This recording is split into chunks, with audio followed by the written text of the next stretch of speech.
युतीबाबत मोठी बातमी आहे। युतीबाबत मी वक्तव्य करणार नाही असं अमित ठाकरे म्हणालेत। युतीबाबत दोन भावांनी बोललं पाहिजे असं अमित ठाकरेंचं म्हणणं आहे। युती संदर्भात राज ठाकरे आणि उद्धव ठाकरे चर्चा करतील असं अमित ठाकरे यांनी म्हटलंय।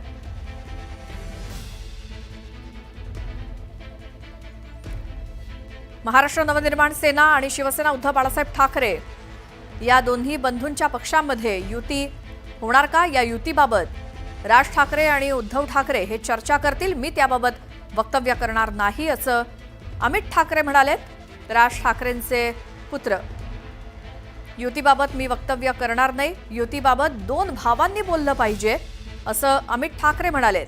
त्यामुळे युती संदर्भातली चर्चा ही राज ठाकरे आणि उद्धव ठाकरे करतील असं अमित ठाकरे म्हणाले। तर गेल्या काही दिवसांपासून राजकीय वर्तुळात हे दोन पक्ष एकत्र येणार का, त्यांची युती होणार का, या संदर्भातल्या चर्चा सुरू असताना युतीबाबत दोन्ही भावांनी बोललं पाहिजे असं स्वतः राज ठाकरेंचे चिरंजीव अमित ठाकरे म्हणतायत। मी त्याबाबत काही वक्तव्य करणार नाही, दोन भावांनी युतीबाबत बोललं पाहिजे आणि राज ठाकरे आणि उद्धव ठाकरे चर्चा करतील असं ते म्हणाले।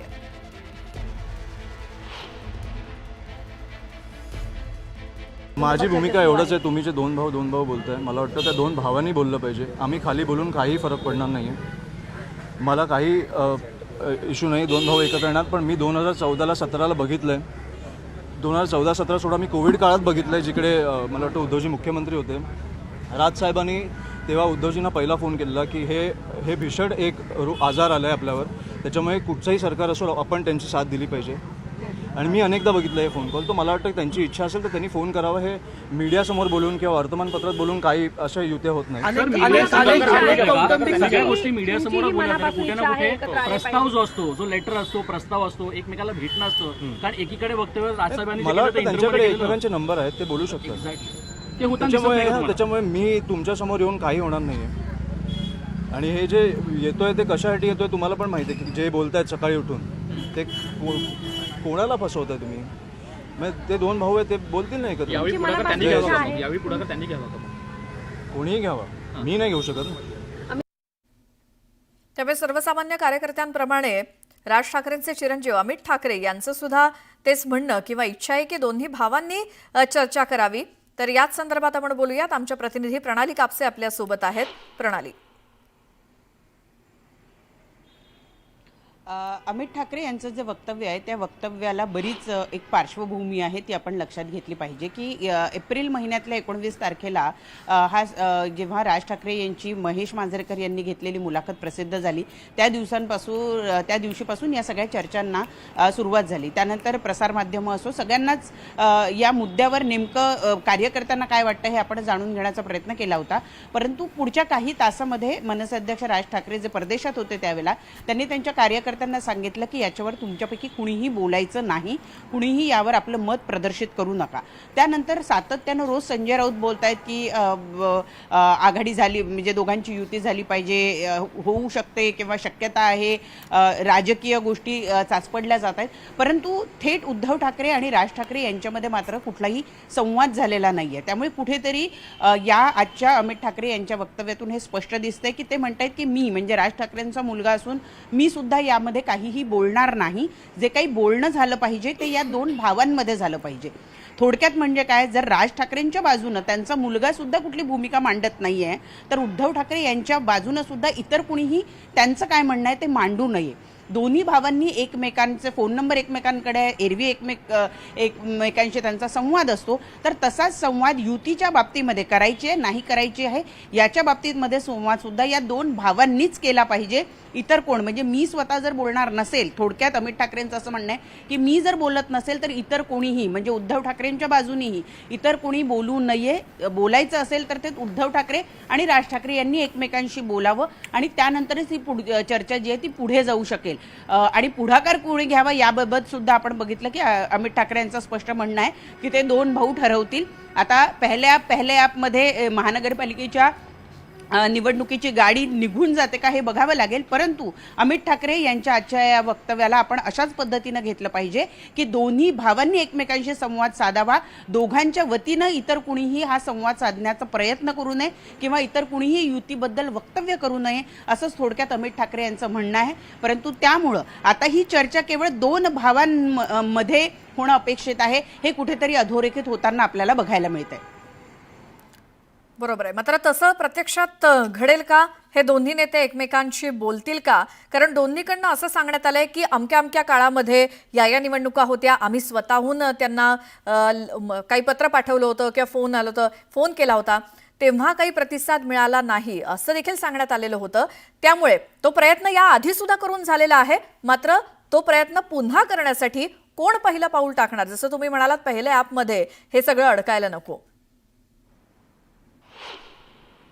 अगदी खरं आहे. यापूर्वीच्या ज्याही निवडणुकांचा उल्लेख, म्हणजे आता अमित ठाकरे यांचा आपण म्हणणं ऐकलं तर त्यामध्येही त्यांनी जो उल्लेख केला आहे 2014चा 2017चा, या सगळ्या निवडणुकांमध्ये सुद्धा प्रत्येक वेळेला मनसेनं त्यावेळेला शिवसेनेशी संपर्क करण्याचा प्रयत्न केलेला होता. कारण या दोन्ही वेळेला शिवसेनेची परिस्थिती जास्त चांगली होती, मनसेची परिस्थिती तुलनेत ही कमी होती आणि त्यामुळे दरवेळेला मनसेनं मैत्रीचा हात पुढे केलेला होता, जो वेगवेगळ्या कारणांमुळे, तात्कालिक कारणांमुळे का असेना दरवेळेला ते काही वर्कआउट झालं नाही आणि त्यामुळे आपल्याला शिवसेना आणि मनसे यांची युती काही बघायला मिळाली नाही. महानगरपालिका पातळीवर सुद्धा, म्हणजे मुंबई महानगरपालिका पातळीवर सुद्धा आपल्याला ती बघायला मिळालेली नाही.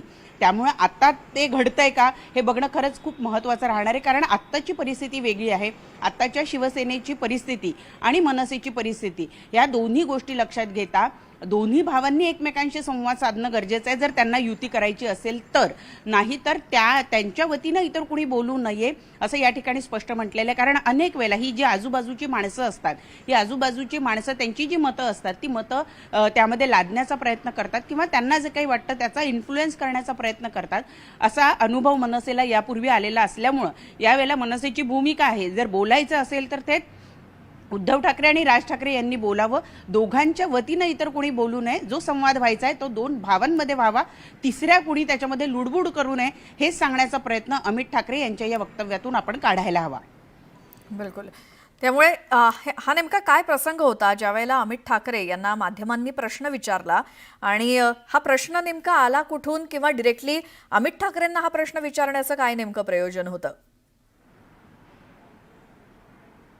आज जागतिक पर्यावरण दिवस आहे आणि या पर्यावरण दिवसाच्या निमित्तानं पर्यावरण प्रेमी असलेले अमित ठाकरे यांनी आज मुंबईभर झाडांना जे खिळे अनेक ठिकाणी काही फ्लेक्स लावण्याकरता, अनेक ठिकाणी काही सूचना लावण्याकरता म्हणून खिळे ठोकले जातात, तर ते खिळे या झाडांना अपाय करतात. त्यामुळे त्यांनी आज मोहीम घेतलेली आहे की मुंबईमध्ये विधानसभा वाईज त्यांनी सगळ्या त्यांच्या कार्यकर्त्यांना, पदाधिकाऱ्यांना कार्यक्रम दिले आणि स्वतः अमित ठाकरे सुद्धा त्या कार्यक्रमांना उपस्थित राहत आहेत. त्या कार्यक्रमानिमित्त असे माहीम इथून त्यांनी सुरुवात केली, माहीम विधानसभेतून.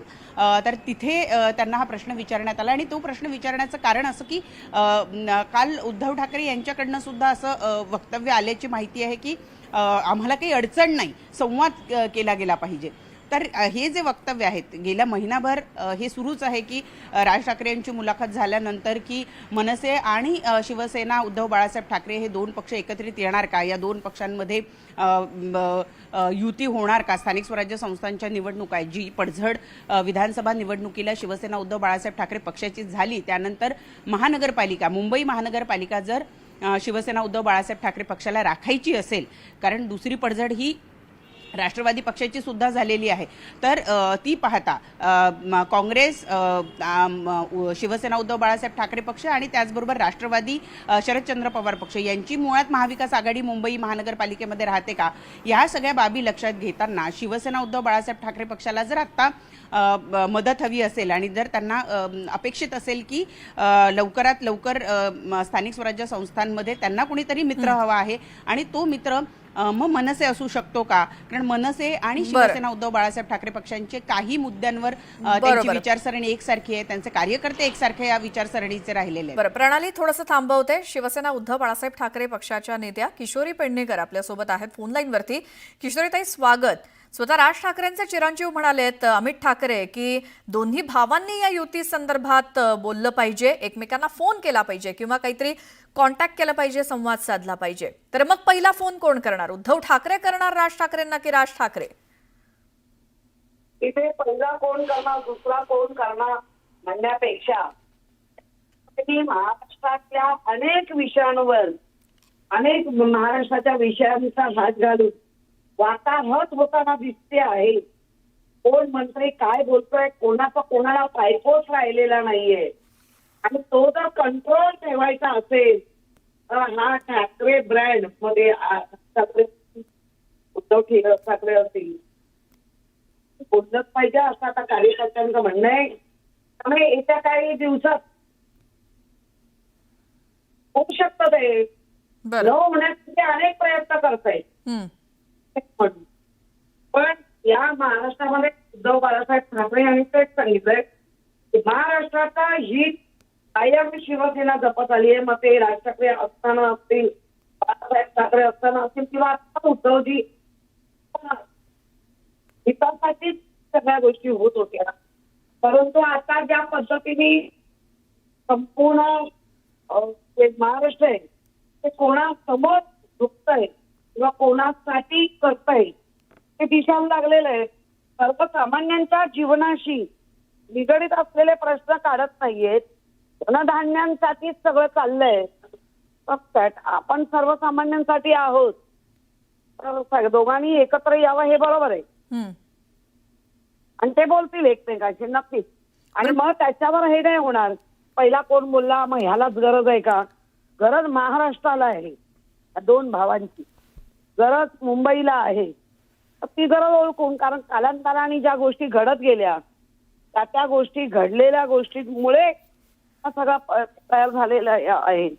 आणि ज्यांच्या बरोबर 73,000 कोटी पंतप्रधानांनी म्हटलेलं जेलमध्ये पाठवणार ते उपमुख्यमंत्री होतात. त्यामुळे उद्धवजी आणि राजजी एकत्र आलं काय त्याच्यात फार मोठं युतीचे सरकार त्यांना एकत्र येऊ नये म्हणून प्रयत्न करतील. बिलकुल. किशोरीताई, आपल्यासोबत मनसेचे नेते यशवंत किल्लेदार सुद्धा आहेत फोन लाईनवरती. यशवंतजी, स्वागत न्यूज 18 लोकमत मध्ये.